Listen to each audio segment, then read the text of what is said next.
Okay, today as part of my alternate history series, I have What If Lincoln Was Never Assassinated by AlternateHistoryHub. With any alternate history, I'm going to look at the divergence point to see how likely it was to happen, and I will also be assessing whether or not I agree with the outcome that this person has given us as a result of that change in history. We can never really know for sure what happens, but we can usually use historical facts and things about what really did happen to sort of figure out what may have happened. So let's dive right in. The Civil War tore apart the United States, and it needed to be put back together, practically reborn once the smoke cleared. Abraham Lincoln saw the nation through the entire conflict and had a vision for a post-war America. In his victory speech, he focused on moving past the war and attempting to reconcile in a reasonable manner. His vice president, Andrew Johnson, a man from Tennessee, was already a symbol of the supposed new unification of the country, but Lincoln never got to fulfill his plan as he was struck down by John Wilkes Booth just days after. So this spurs the question: what if Lincoln was never assassinated? What if he had survived and his plans of reuniting the nation had been implemented? What would Reconstruction have looked like? What would the history of race relations and regional relations be like in the US today? That's what this video is about. But first, some history. If you want to skip to the scenario, click here.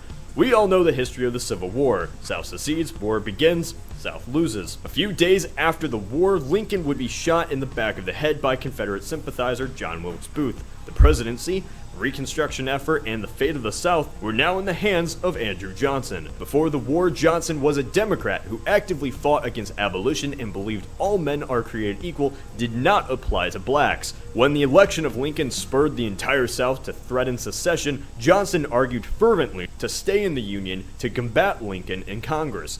However, the southern states didn't listen and voted to secede. Johnson fled north, where he became influential and 4 years later, Republican vice president. Lincoln chose him as VP because he seemed like a symbol for reuniting North and South. He was never meant to take power. When Lincoln died, the skilled politician was replaced by an egotistical and stubborn Johnson. Johnson saw himself as a representative of poor Southern whites, and so in his mind, his new presidency was to help out the poor Southern whites. Reconstruction was not a matter of civil rights for newly freed blacks. It was a matter of bringing relations between North and South back to normal. This was the mindset for many. This put him in conflict with the Radical Republicans. Radical Republicans aimed for more civil rights and economic opportunities for former slaves, called freedmen. Radical at the time when majority of blacks were not even American citizens, just assets to the economy. With millions of freed blacks now out of bondage, the issue was what to do with all of them. Radicals called for land distribution to freedmen, so blacks could provide their own economic support, and many blacks took up the opportunity to seek their own independence. Schools were founded. Former slaves who taught themselves to read created schools to spread literacy among the illiterate population. To the South, this was seen as a destruction of their lifestyle. The economy of the South was based on agriculture and cotton. It needed cheap labor to survive. When freedmen were finally available to seek their own fortune. Yeah, so the short period immediately following the war, in which the Republican-dominated government was able to impose its will onto the South, because none of the southern states had been reintegrated back into the Union.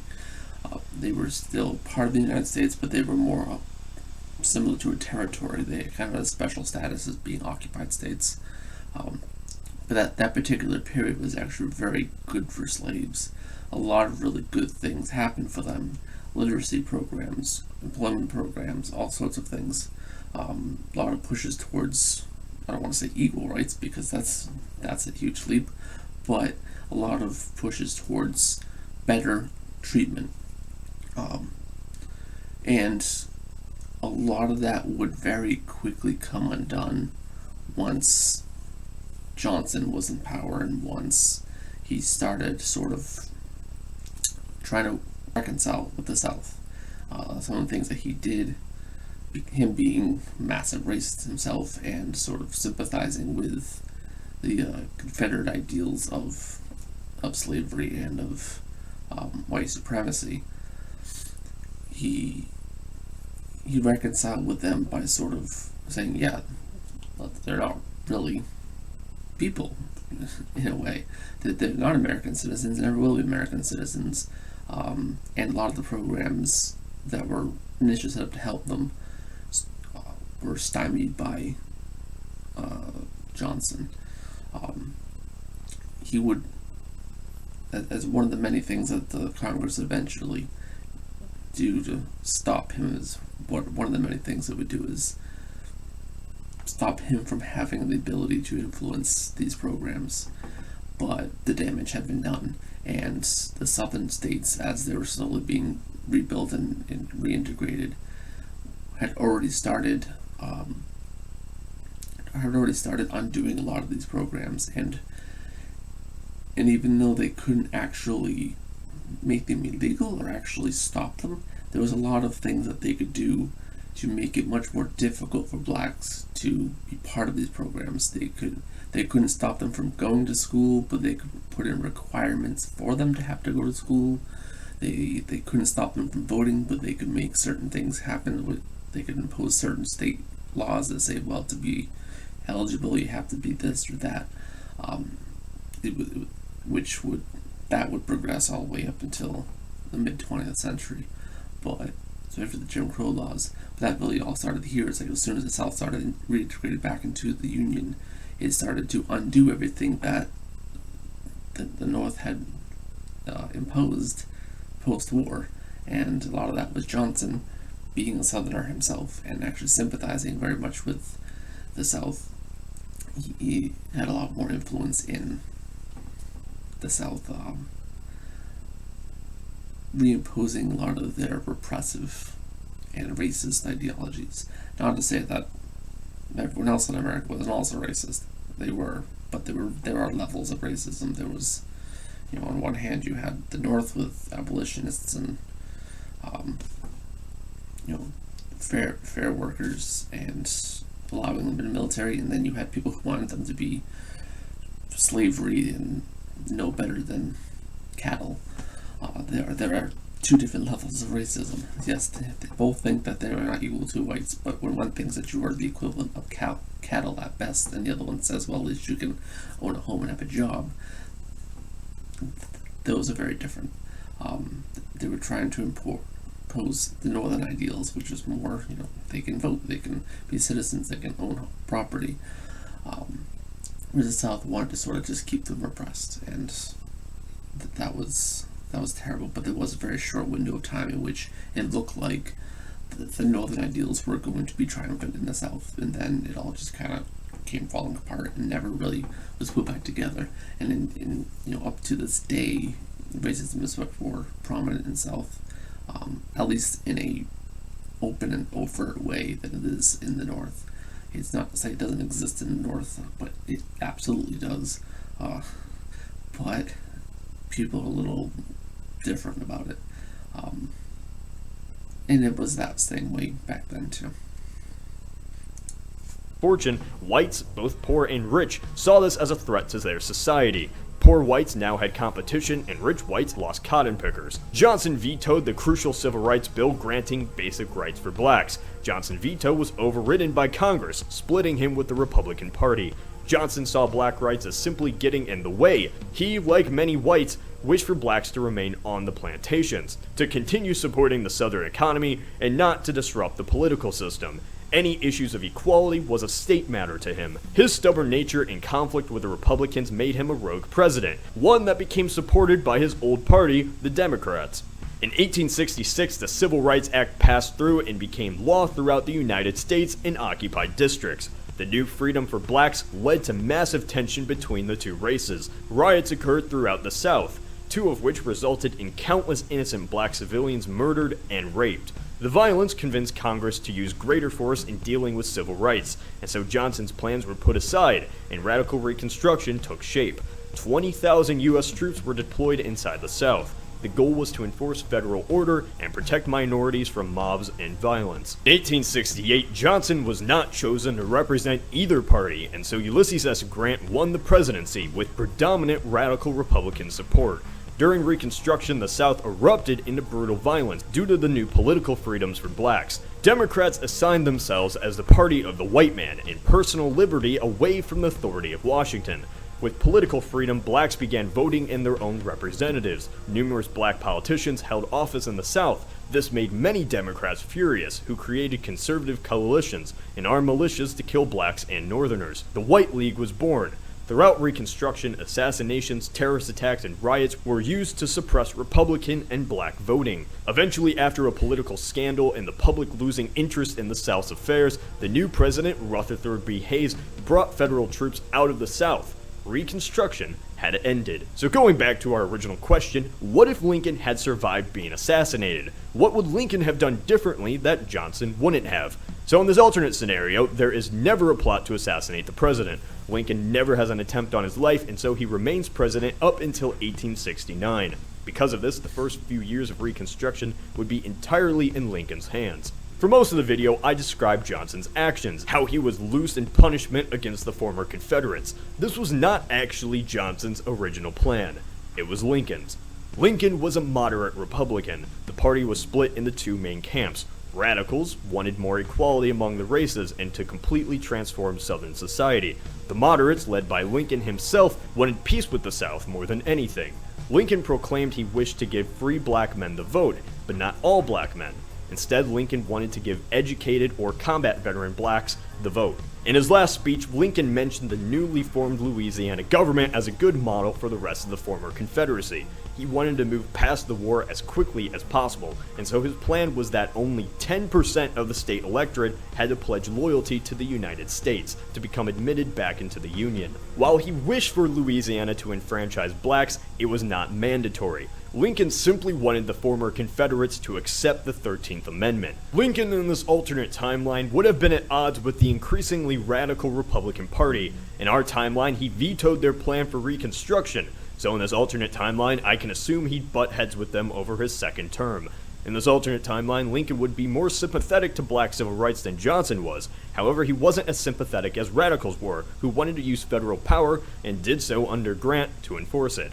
In the long-term, racial relations would have remained the same, even if Lincoln survived and encouraged black voting rights and land property. The Jim Crow laws still would have came back. Under radical Republican Grant's federal enforcement, blacks in the South had voting rights and land opportunity, allowing for black senators and governors to take power, all the way in the 1870s. However, once the troops left, the tyranny of the majority took over once again, and black rights were restricted throughout the South, until a civil rights movement of the 1960s. Even if Lincoln survived and by some chance did use federal power to enforce black rights, groups like the White League and KKK would have used terrorism to stop black equality. Had Lincoln survived, it could have taken longer for the South to fall back into the Union, as secession was because of Lincoln's rise to the presidency. It might leave some bitter tension if Lincoln was still president for 4 years to an entire region that hated him.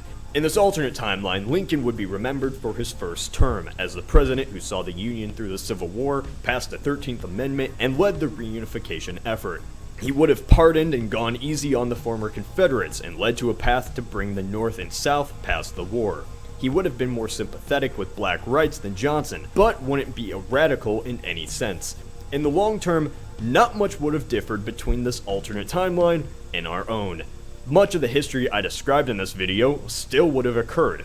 Do you think it would have gone differently? Say in the comments. This video was suggested by Patreon supporter Austin. Thanks for your contribution and great idea, Austin. As for the rest, like on Facebook, subscribe if you have not.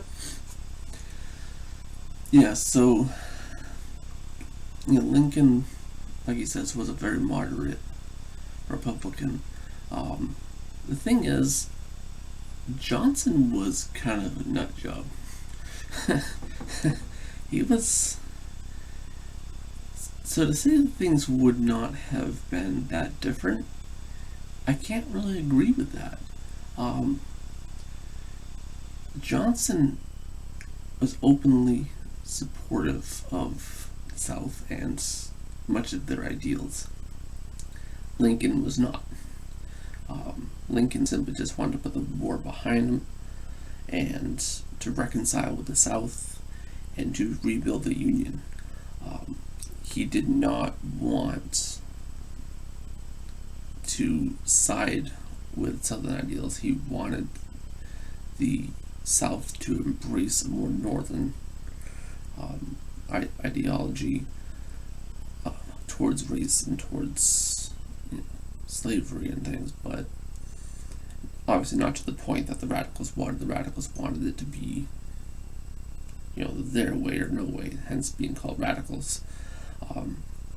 But he was much more moderate, so he understood the South was a different place than the North, and it was never going to be the same. But if he could bring them back into the fold, a lot of these ideas could be made Southern. They could be adapted to the South. That was really his hope, is that they would sort of see this error of their ways, and that they would embrace at least some level of the Union's ideologies. Under Johnson, this simply doesn't happen, because Johnson doesn't hold the views that the Republicans hold, not even the moderate Republicans. He's very, I don't want to say he was pro-slavery, he really wasn't, but he was very racist, and he was very pro keeping the blacks as low as possible. He did think they belonged on the field. He didn't think they had any place in politics or any place in society other than as cheap laborers. Lincoln saw that blacks were at least people, and they would be a part of society, whether they would like it or not. They were a part of American society, and so it was an idea to give them citizenship, give at least some of them voting rights. In American history, when we go back to the very early American history, very few white Americans could even vote. It was white, wealthy Americans who were landowners who could vote, and that was it. The working class couldn't vote, and the poor certainly couldn't vote. And the same thing happens in Britain, the same thing happens in a number of countries, where it starts off with a very small minority of people that can vote, and then it expands later. I think the same thing was true for the blacks under Lincoln's idea, is that we will make a small group of them able to vote. That way the educated and the war veterans, those who have contributed to society and are active members of society, are able to vote, which is the same idea that they had when they first started giving voting rights to Americans. That those who are seen as the contributors to society would be the ones who are able to vote, and then it would sort of trickle down from there. But under Lincoln, he would not have had the same sympathies for the South. They would have been trying to bring them back in the fold. However, the South liked Johnson in a way. Some of them saw him as sort of a traitor because he went and joined the Republican Party and was the vice president. But once he was president, and he was very openly opposed to the radical Republicans, they saw, well, he is a Southern boy. He is from the South. He is holding a lot of the same ideas that we have. He is being very lenient on us over this thing, which Lincoln would have been lenient to, but probably not to the same extent. But he was pretty much to the point of, let the South do what they want. We're going to bring them back into the fold, and we're just going to let them sort of do what they want. Within reason, but we're going to let them do what they want, without really imposing any new ideologies, so that life in the South would sort of return back to normal, except now slavery would just be illegal. And that's kind of what happens anyways, but that was really what Johnson's goal was. Under Lincoln, I don't think that would have happened. Under Lincoln, we probably would have seen a little bit more of a blend. I think that legislation would have been put through to sort of allow blacks to have a little bit more representation and a little bit more respect in terms of, be part of the workforce and everything. But Lincoln being alive was going to piss off the South. Him just being alive and being president was going to anger them. So really, were they going to be on board with anything he says? No, not at all. So he really kind of, in a way, had the freedom to do what he wanted to do, and he would have had the freedom to impose whatever he thought was important to do, because the South is going to hate him no matter what he does. He could start singing Dixie and waving a battle flag, and they would still hate him. But Johnson was at least semi-liked by the South, so it was a very different circumstance. Things would change when Grant was president, and Grant was a very good president. He was an amazing general, he was a good president. Whether or not Lincoln would run for a third term is very iffy. I think it really depends on the state of the country at the time. I think he's a similar figure to FDR, that he was dedicated to a cause and he wanted to see it through, whereas FDR wanted to see through World War II to the end and hence went for a third term. Lincoln probably would have wanted to see the Reconstruction and the reintegration of the South to the end. I think he probably would have gone third term. Grant probably would have become president later because he was very, very popular in the North. And the radical Republicans loved him, the moderate Republicans loved him. He was very, very popular among Republicans. And there were not a lot of Democrats at the time because the South had not been reintegrated. And even when they did start to be reintegrated, had they been reintegrated in the next several years that Lincoln was president, they still wouldn't have held a lot of the same influence that they would because of the way that the voting system was set up, with the Electoral College and with population. They would garner more seats, but because blacks are now considered full individuals, not more than a third of a person that they were before. So in that sense, the South would have gained some influence, but they would not have had enough to stop someone like Grant from becoming president. They don't get a Republican for a while. I'm sorry, a Democrat. They don't get a Democrat for a while. And when they do get a Democrat, it's a completely different Democratic Party than what existed in the South during this time. So Lincoln still being alive, I think, does change things more than he says, because yes, the South is going to be more persistent in change, but he has more freedom to do what he wants to do, and he's not butting heads with Congress, so he's able to work with Congress, and if he's able to work with Congress, we may have seen a more successful Reconstruction effort. There would have been less of an occupation, I think, and there would have been more efforts to actually rebuild the South, and undo a lot of damage that had been done during the war, especially by, Grant and Sherman. But I think there would have been a lot more effort to actually help the South other than pandering to the South, which is more what Johnson did. Johnson was a terrible president. He was a terrible person. And Lincoln being alive, I think, is going to create a better country no matter what. I think the best case scenario is that he survives for the rest of his term, and then someone like Grant comes in, who's a face. And Grant is also going to be very unpopular in the South. He was very unpopular in the South because he was a general that beat the Confederacy. He was the top general at the time, and he was really probably the most effective general that the Union had. So again, not very popular guy among the South, but that in our actual timeline, he does use that influence. He does use that power of being unpopular. Unpopularity was a sort of power at this time because now you're not worried about what the South thinks of you because they already hate you. So you can just kind of do what you think is right. So long as you have somebody whose head is screwed on right and there's not a crazy dictator or wanting to punish the South, and Grant didn't want to punish the South, then Lincoln definitely didn't want to punish the South.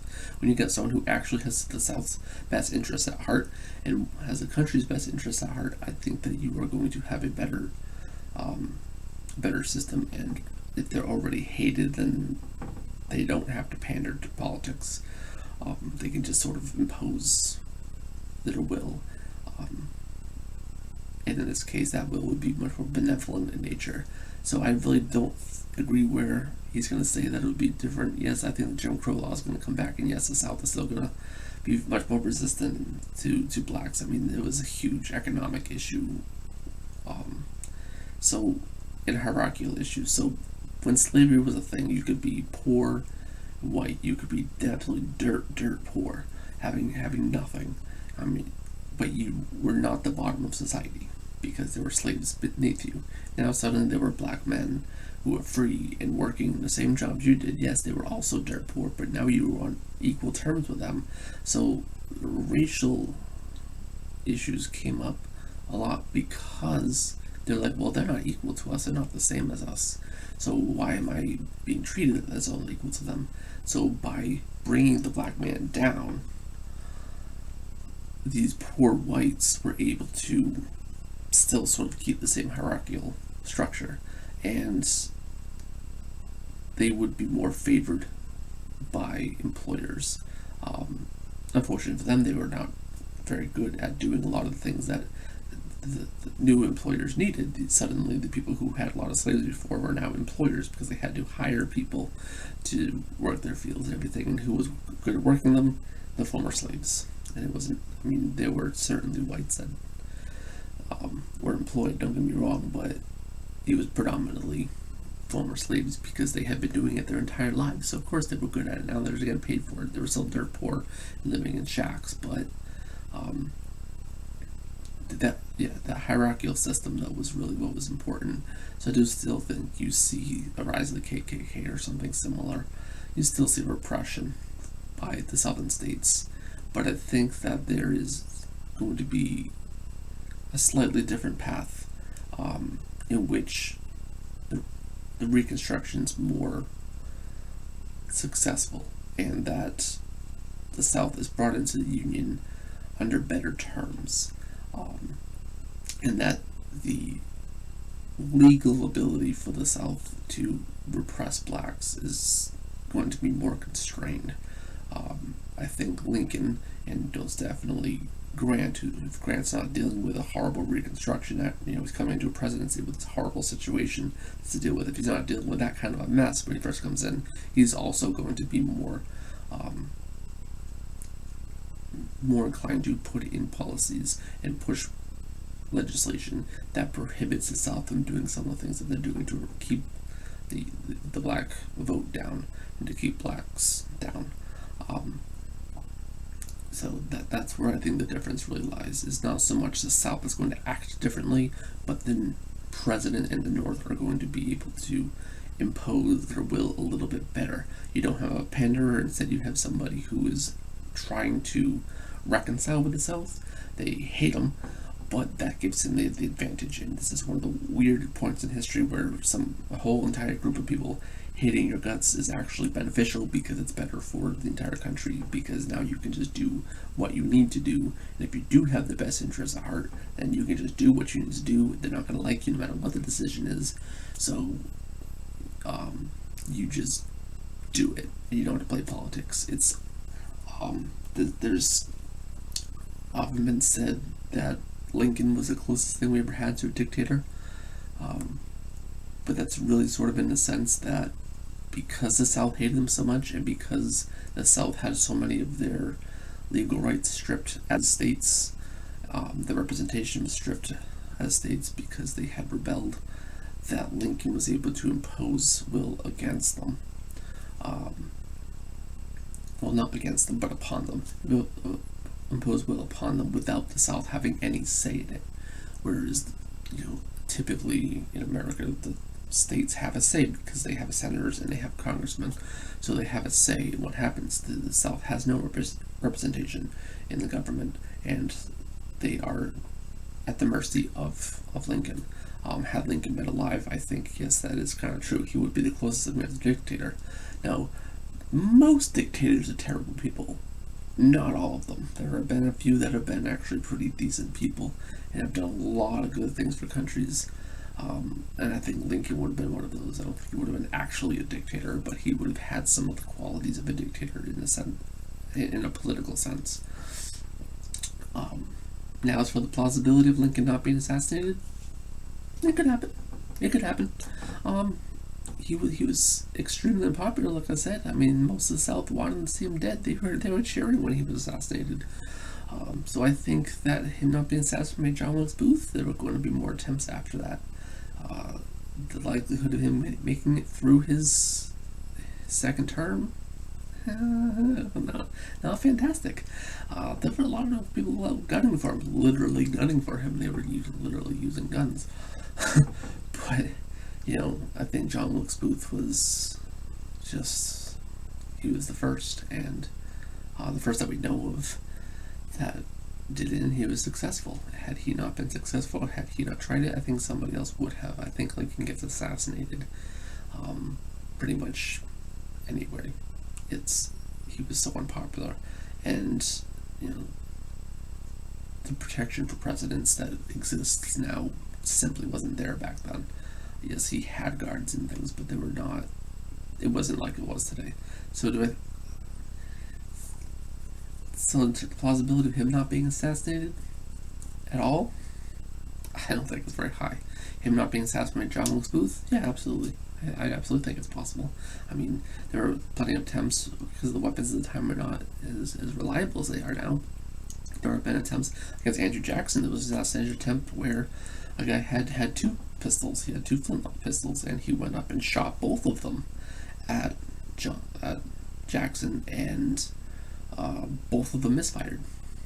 And then Andrew Jackson proceeded to beat him with a cane, because he was also insane.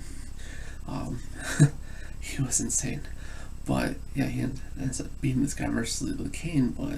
So I think that there's a very real possibility that the gun just misfires, or that things just don't work out right, timing wise. Sort of a World War I situation happens where it's like, they make assassination attempt and it gets floundered, and the only reason why Franz Ferdinand's assassinated is because out of just pure luck on the part of the assassins. But in this case, if he's not assassinated by John Wilkes Booth, I think there are more attempts, and I think that one of them is going to happen. I don't think he's making it through a second term. I don't think he's going to. I think the country would be better off if he did, but best case scenario with him still being assassinated is that it takes a couple of years and Johnson is in power for less time and is able to do a lot less damage, and therefore Grant comes into less of a horrible mess and is able to do more good things as a president instead of just cleaning up the absolute crap show that the president before him has left. It's never easy being a president, to follow a terrible president. So he has work cut out for him. But overall, this is a very interesting idea. A lot of times people, had they not been assassinated, what would have been different? But in this particular instance, I just don't see him not being assassinated by someone at some point. He was just that unpopular. Literally half the country hated him, so I just don't see him not being assassinated at some point. Even John Wilkes Booth fails, somebody else is probably going to pull it off. But the later we can make that, I think the better off the country would have been. But anyway, I'm going to go ahead and end the video there. If you have any other videos that you would like me to take a look at, whether they are history or alternative history in nature, please put in the comment section. I will be sure to get to them. And I will see you next time.